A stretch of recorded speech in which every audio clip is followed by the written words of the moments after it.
Normal डिलिव्हरीसाठी आहे ना, योगा खूप जास्त महत्त्वाचा आहे, असं मला सगळेजण म्हणत असतात. हाय, हॅलो, नमस्कार. पायलच्या मिनी व्लॉगमध्ये सगळ्यांचं स्वागत आहे. सकाळी उठल्याबरोबर मी कोमट पाणी पिले आणि लगेच गेले वॉकला, कारण की वॉक केल्यानंतर खूप जास्त बरं वाटतं. त्याच्यानंतर मी घरी आले आणि लगेच मी योगा करायला घेतला, कारण की मला सगळेजण म्हणत असतात योगा करत जा, जरा हालचाल ठेवत जा बॉडीची. पण तुम्हाला सांगते, माझी दिवसभर पण भरपूर हालचाल होती. पण आता तर मी योगा पण करायला घेतलाय. म्हणलं चला, आपण सगळे सांगतात तर करूयात योगा, आणि आपलीच बॉडी त्याच्याने चांगली राहणार आहे. कारण की योगा काही वाईट नसतो. योगा केल्याने आपली बॉडी फ्लेक्झिबल राहते आणि आपल्याला डिलिव्हरीच्या टायमाला सुद्धा खूप जास्त मदत मिळते योगाने. मग काय, बाकीचा दिवस तर तुम्हाला माहितीच आहे, माझा रोजच्यासारखाच गेला.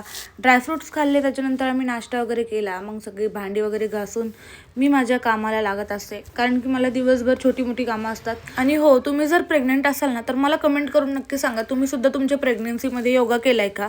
आणि भरपूर जणांना पाहिजे होतं की मी कोणता योगा करते, म्हणजे कोणते कोणते योगाचे प्रकार करते.